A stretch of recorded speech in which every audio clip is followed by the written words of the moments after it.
Well, hello, everybody, and welcome to our Learning Coach Academy for Monday, May 15th.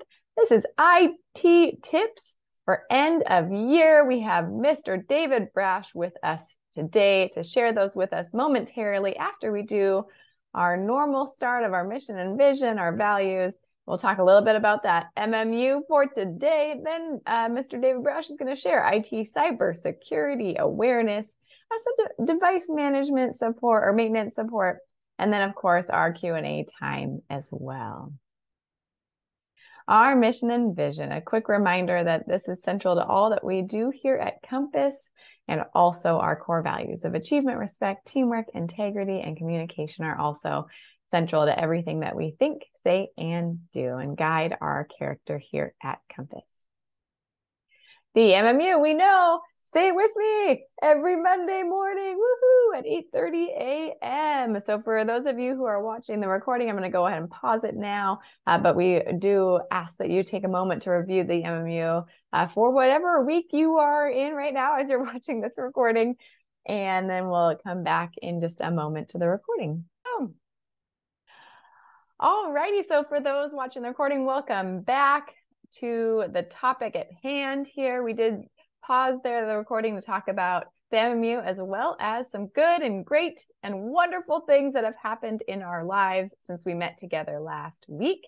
So now I have the privilege and the honor to hand off the mic to our Director of IT, David Brash, who is here today to share a little bit about the IT department and then also some tips for end of year and all things IT. All right, David, take it away. All right, thank you so much, Becca. I really appreciate it. I want to welcome you all this morning for this quick overview of some tips for protecting your equipment and yourselves over the summer. I'll start by introducing our IT department. So there's myself. Again, my name is David Brash, and I'm the Director of IT with Compass Charter Schools. We have our systems administrator, Miguel Aguilar. He's responsible for all of our data, databases, and reporting and stuff that happens internally within the organization. And then we have our IT technician, Marco Mataliano. He's the one that is responsible for answering all your questions and, you know, your day-to-day work with your computers. If you have any issues with your computer and you happen to submit a ticket in our help desk, he's the one that's going to be working with you to get all of those issues resolved. And then to continue on, want to talk to you a little bit about cybersecurity awareness. Cybersecurity is a big concern for our organization now. And I'm going to walk you through a few items of tips on how to keep yourself protected. I know summer's coming up. We all want to get out and about and do a bunch of online shopping possibly and, you know, prepare for the summer. But you always want to make sure you stay safe while you're working online. So it's kind of best practices to make sure any of your devices are locked with a password, whether that be a computer, a tablet, or a cell phone. You want to make sure you have at least a PIN or a strong password protecting those devices. Best practices not to share your password with anyone, even within the family. It's probably better to just create their own account on those devices and have them set up their own passwords or PIN to those devices. But definitely you don't want to be sharing passwords with anyone. And then another thing that people like to do is use the same password for everything. So they log into their computer, their phone, their bank, their Amazon account, their Facebook account, you know, any social media. You definitely don't want to use the same password for anything. If one of those accounts happens to get hacked, then the likelihood of the person attempting to gain access to your devices is probably going to try that for every single thing that they can think of. So if you have the matching passwords, they now have access to all of your accounts. So definitely try to use a different password for your items. And then software installation. You want to make sure you know what you're installing. A lot of items now are app-based and require you to download an application for install, whether it be on a phone, tablet, or a computer. But a lot of times these bigger companies, they tend to install other third-party software And a lot of times those smaller softwares have bugs in it. So you might be downloading a program and then there's a browser extension that wants to get installed too to help you search, and it'll change your default search engine. So now you're no longer searching with Google, you're searching with something completely different. And these things happen a lot, but when you're installing that original software that you want, instead of just clicking next, next, next, like we all do, trying to rush through it and get it installed on your software, you definitely want to take the time to read what's going on, because they try to sneak these little pieces of software in that do have a tendency to be able to track your location and other unsafe items. And they always give you the option to not install those. You just have to be careful and read through all the steps before clicking next. And then to continue on, email. So we all get emails all the time. A lot of it, at least in my inbox, tends to be junk mail. So we want to definitely pay attention to what's coming through the email. I know usually during the summer months and during the holiday season, these malicious attacks tend to be on a greater scale than the rest of the year. But there's a few things that you can do to kind of protect yourself. A lot of these malicious attacks, referred to as phishing, they're basically sending you an email requesting information from you or requesting you to log in. They come in the form of, a password reset. Like for an example, it would say, oh, someone attempted to log into your Amazon account. Please click here to reset your password. Now, unless you requested that email, it's most likely a phishing attempt. And there's a couple ways to tell as well if it is a phishing attempt. Number one is to check the sender and recipient. So in any email application, if you hover your mouse over the header section, it'll tell you who it's coming from and who it's going to. And you want to make sure that those email addresses are in a valid format. Sometimes it may look like your email, but there's a dot in there or a dash or a space or maybe a random number. And that's definitely one telltale sign that the email is not valid. If it asks you to click a link to reset your password and it's asking for personal information or your login information, you definitely do not want to provide that through the email. And then sometimes there's other links in the email saying like, click here to access this. A lot of times those links are also going to be bad. And if you click on the link, you've already started the whole process of allowing this person to gain access to your computer. So the best way to prevent that from happening is to just hover your mouse over the link. It'll usually pop up with a little window and it'll give you the URL of where it's going to. If it's a valid URL, it would make sense to you and it would look in like a legible format. If it's not a valid URL, it's going to have random characters. It might have a period or some kind of other symbols that are used in there, and that'll definitely not take you to where you want to go. So definitely be wary of those. And then the other thing that I like to do, I like to change my password at least twice a year, just because you never know if someone has, gained access to your system sometimes, but it's always a good practice to do that. I know that a lot of people have a lot of different accounts. I have, maybe 20, 30 different accounts. It does it is time consuming, but it's better to be safe than wind up having your identity stolen, or could be worse.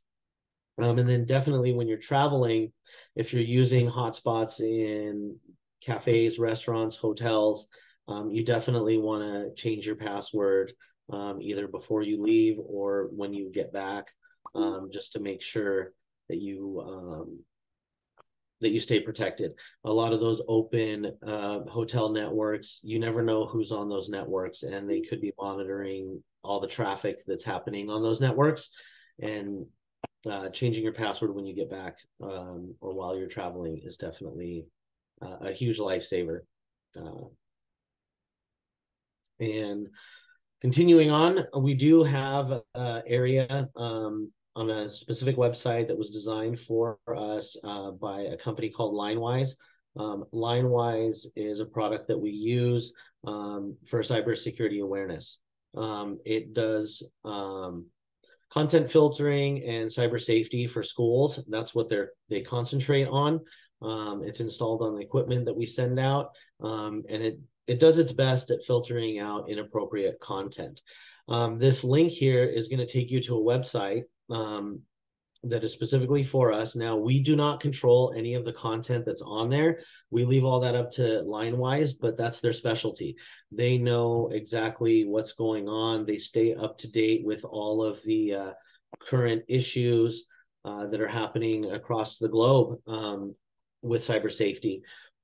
So they also have some very helpful articles in there about the most common social media sites and best practices on using those sites. What are the pros and cons, and what things could happen and how to stay safe. They do it for everything, and even up and coming stuff that's maybe not released to the public yet, but they know that something coming out, they'll start giving you advice on that. There's also suggested ways to talk to your child or scholar about cybersecurity. My kids are already on the internet, and it's hard to sit behind them and monitor what they're looking at.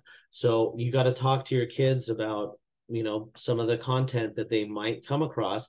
And some of us, and I'll admit me, I don't know how to talk to my child about it. I don't know the appropriate words. I don't want to be too specific, but I also don't want to be too general.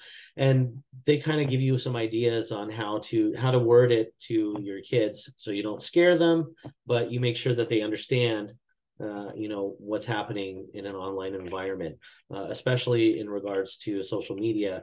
If your children already have social media accounts, once they start posting on these social media accounts, those records become permanent. Whether you delete them or not, they're stored somewhere on a server, and they could be accessed in the future. So you definitely want to warn them about that. And this is a great starting point on how to keep you and your family protected. And again, I have to put this disclaimer in here because that Family Zone website the content is not created by us. We don't monitor it. We don't filter it. It's all from LineWise. If you notice anything that that's great. I think I scared my kids too, Charlene. But we definitely do not control the content on here. So if I'm almost 100% sure there's nothing inappropriate on there, but if there is, you can always let us know, and we can work with LineWise on removing content or adding content, but we definitely do not control or write any of the articles on there. So I just want to make that clear to everyone before we move on. And then the most important is device maintenance. We all spend the whole year working and going to school, going to classes, and then summer comes and we kind of want to disconnect for a little bit, and have time with our family and have fun, but we still want to make sure that we maintain our electronic devices. So over the summer, you definitely want to make sure your operating system stays updated. With Windows 10 and 11 and the new operating systems, they tend to do that automatically, but only when your computer's running. So if your battery dies or your computer's shut down, you definitely want to fire it back up, do a restart, and keep those devices updated. That's going to save you a big hassle when the start of the school year comes. When you try to turn it on and start accessing items and it's not working, or you're getting error messages, it's most likely due to an update that hasn't taken place yet. So leaving your computer in like sleep mode and then restarting it, at least once a week, should definitely keep everything updated, all your software, your programs, even your antivirus. The other thing you want to do is if you have portable device like a laptop, cell phone, or tablet, you definitely want to keep it charged. It'll keep your battery life up to date. And usually, if you let a battery in any way, shape, or form discharge completely, the likelihood of it charging back up again is slim to none, and you probably have to replace your battery. And that happens with any kind of device. So definitely try to keep it plugged in, for like a day or so, and then you can unplug it for a couple days and then just plug it back in.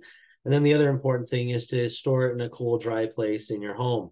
Don't leave it in your car. Don't leave it in your garage. Don't leave it outside on your patio because the weather's nice. You definitely want to keep it in a cool, dry place and make sure it's secure.